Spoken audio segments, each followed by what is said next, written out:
ओम शांति। आपका प्रश्न है, मैंने एक मैसेज पढ़ा, योग बहुत कम करेंगे तो विकर्म विनाश नहीं होंगे और ज़्यादा करेंगे तो चक्र ओवर एक्टिव हो जाएंगे, जिससे हमें गुण की जगह अवगुण व्यवहार में आना शुरू हो जाते हैं। जैसे जिस आत्मा के एनर्जी चक्र ओवर एक्टिव हो जाते हैं उसमें अभिमान, क्रोध, ओवर एक्साइटमेंट, दूसरों को क्रिटिसाइज करना, मनमानी करना आदि विकार आ जाते हैं। यानी एनर्जी अधिक होने की वजह से पवित्र ऊर्जा का मिसयूज होने लगता है। अतः बैलेंस बनाकर चलना याद और सेवा का। प्लीज़ इसे स्पष्ट करो। उत्तर है, आपका हमने भेजा हुआ टॉपिक पढ़ा और उसमें लिखा था कि याद और सेवा का बैलेंस, ज्ञान और योग का बैलेंस, लौकिक अलौकिक का बैलेंस, ये सब बैलेंस रखना है क्योंकि हमारे चक्र ओवर एक्टिव ना हो जाए। तो योग ना ज़्यादा करना है ना कम करना है, ये बिल्कुल रॉन्ग है। ये सब कोई है ना, वो मिसगाइड कर रहे हैं। योग तो जितना करो ना इतना कम है। कभी भी चक्र ओवर एक्टिव होते ही नहीं। परमात्मा माना बाबा भी कहते हैं कि चारों सब्जेक्ट में सबसे महत्व का सब्जेक्ट ही योग है, क्योंकि योग में ही विकर्म विनाश होते हैं और सभी आत्माओं को मेहनत लगती है योग में और बोर भी हो जाते हैं, नींद आ जाती है। इसीलिए ये योग ही महत्व का सब्जेक्ट है। जब तक हमारा योग ना बढ़े, हमारा सहस्त्र चक्र तक हमारी कुंडलिनी नहीं पहुंच सकती। इसीलिए पहले तो मैं आपको कहूँगी कि ये जो बातें बताई है वो सब बातें ऐसी बातों में नहीं पढ़ो। जितना आप ज़्यादा पढ़ेंगे सुनेंगे इतना ज़्यादा कंफ्यूज होंगे और ये कंफ्यूजन में कभी आगे नहीं बढ़ेंगे। हम भी जब नए आए तब ऐसे ही करते थे, फिर हमने सब ग्रुप में से निकल गए। जो चीज़ हमें अच्छी लगती थी, मना जो उपयोग में आती थी पुरुषार्थ में, वही हम सुनते। तो ऐसे ये जो भी बाबा की जो बातें हैं ये समझे ही नहीं है। जो ऐसी बातें बता रहे हैं वो कुछ समझे नहीं है कि बैलेंस रखना क्या है। हमारे युगल को जब जीवलेन बीमारी पार्किंसंस हो गया था, जिसने उसे डिसेबल बना दिया था, तो जो हमने योग के प्रयोग से अच्छा किया वो तो आपने हमारे टॉपिक में माना अनुभव के टॉपिक में सुना ही होगा। उसके बाद मैंने बहुत डेप्थ में ऊंडान में जाकर रिसर्च शुरू किया।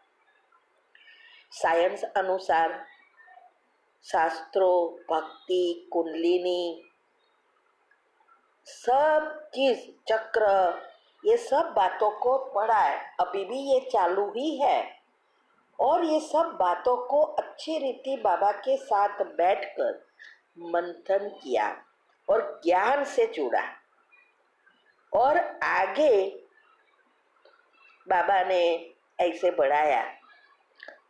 फिर ये चैनल खोली और सारे राज टॉपिक्स बना कर रखे। ये सब बाबा की कमाल है, बना परमात्मा की कमाल है। यहाँ तक कि पब्लिक प्रोग्राम, सेमिनार भी करवाने की सेवा दी।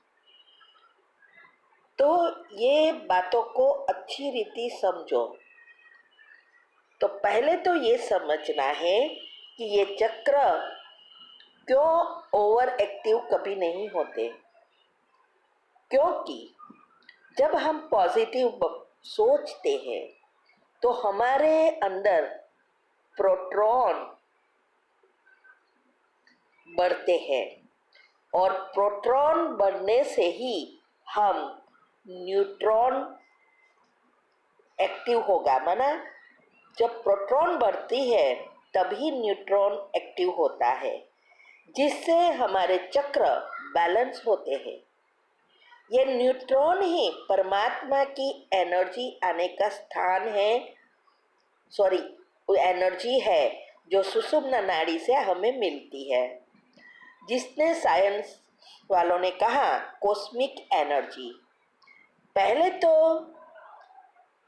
ये तीन एनर्जी जो है, इलेक्ट्रॉन, प्रोटॉन और न्यूट्रॉन, अभी ही रोज ग्रुप में आ रहा है, तीनों टॉपिक पहुंच गए हैं।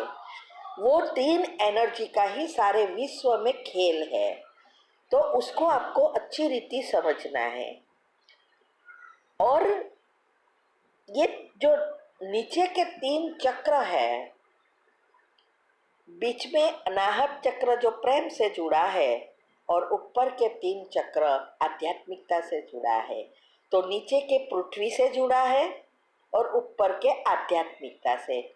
जो सूक्ष्म शरीर से ऊपर के जोड़े हैं, नीचे के हमारे स्थूल शरीर से जुड़ी हुई स्थूल चीजों से जुड़ी हुई है। तो पहले तो नीचे के तीन चक्र जो पृथ्वी से जुड़ा है, इसे एक्टिव करने में ही बहुत बहुत मेहनत है।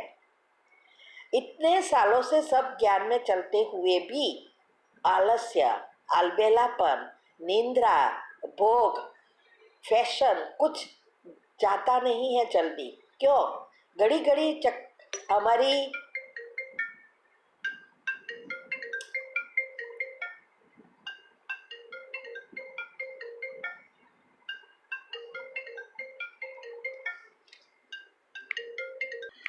तो मैं ये कह रही थी कि ये जो हमारे नीचे के तीन चक्र, वो खोलना बहुत बहुत मेहनत की काम है। अभी तक सभी के मूलाधार में वापस चला जा रहा है, इसीलिए हम योग में आगे नहीं बढ़ सकते हैं। तो ये जो हमारी कुंडलिनी है, कुंडलिनी और कुछ नहीं है, आत्मा का करंट है। आत्मा बैटरी है, इसीलिए इसको जितना योग आप ज़्यादा करेंगे उतने नीचे के चक्र खुलेंगे और ऊपर के चक्र से एक्टिव होंगे। तब हमारी अनाहत चक्र, बैलेंस चक्र नेचुरल हो जाएगा। तब ही हम सहस्त्र तक आगे बढ़ सकते हैं। और इसीलिए ये सब नियम बाबा ने बताया है, माना परमात्मा ने बताए हैं। तो इसीलिए कभी भी यहाँ वहाँ सुनते नहीं रहो, क्योंकि ऐसी बातें अंदर जाएगी वो कंफ्यूजन उत्पन्न करेगी। तो कहाँ बैलेंस करना है और कैसे करना है ये पहले समझो। योग और सेवा, माना याद और सेवा। तो योग से संचित कर्म विनाश होंगे और सेवा से हमारा पद उच्च जाएगा। इसीलिए दोनों का बैलेंस करना है। बाबा इसके लिए कहते हैं। तो फिर कहा कि ज्ञान और योग, पहले ज्ञान फिर योग। तो ज्ञान होगा तो योग लगेगा, योग लगेगा तो सारे राज जो हमारे अंदर है वो बाहर आना शुरू हो जाएगा। और जब राज समझ में आ जाएगा, योग सहज हो जाएगा। और ये दोनों जब होगा तो हमारी धारणाएं और दिव्य गुणों की धारणा नेचुरल हो जाएगी। और ये तीन जब होगा तभी आप निस्वार्थ सेवा कर सकेंगे। इसीलिए बाबा कहते हैं ज्ञान और योग का बैलेंस रखो। हाँ? फिर कहते हैं कि लौकिक और अलौकिक का बैलेंस। तो, तो ये रखना, अर्थात हमें घर में गृहस्थ में रहना है, सबके साथ हमारे हिसाब किताब है और ये सब चुकटू करना है, तो योग युक्त युक्ति युक्त रहकर सबसे हिसाब किताब चुकटू करना है, नए कर्म पर ध्यान रखना है, सबके साथ अच्छे पुण्य कर्म बनाना है, घर को स्वर्ग बनाना है, हमें सैंपल बनना है, तब नए झाड़ के माना कल्प वृक्ष के सैंपलिंग कलम बन सकेंगे। तो अभी हमने ये जो बातें कही वो शॉर्ट में कही।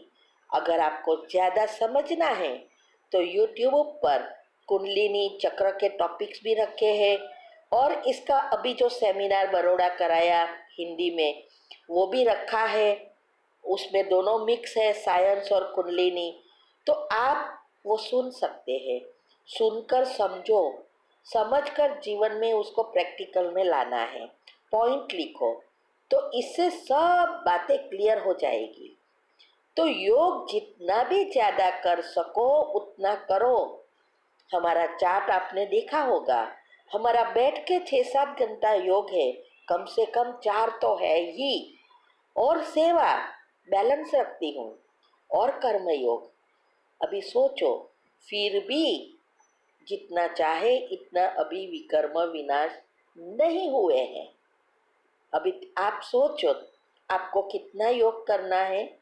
तो ज़्यादा योग करने से सभी ज्ञानेंद्रिया और कर्मेंद्रिया शिथिल हो जाती है और सब गुण एक्टिव हो जाएंगे, अवगुण एक्टिव नहीं होंगे, गुण एक्टिव हो जाएंगे और उच्च पद के अधिकारी बनेंगे। लेकिन ये करते करते बीच में हमारे जो भी नेगेटिव पाप कर्म हैं वो उछड़ते जाएंगे, पेपर के रूप में आते जाएंगे, उसको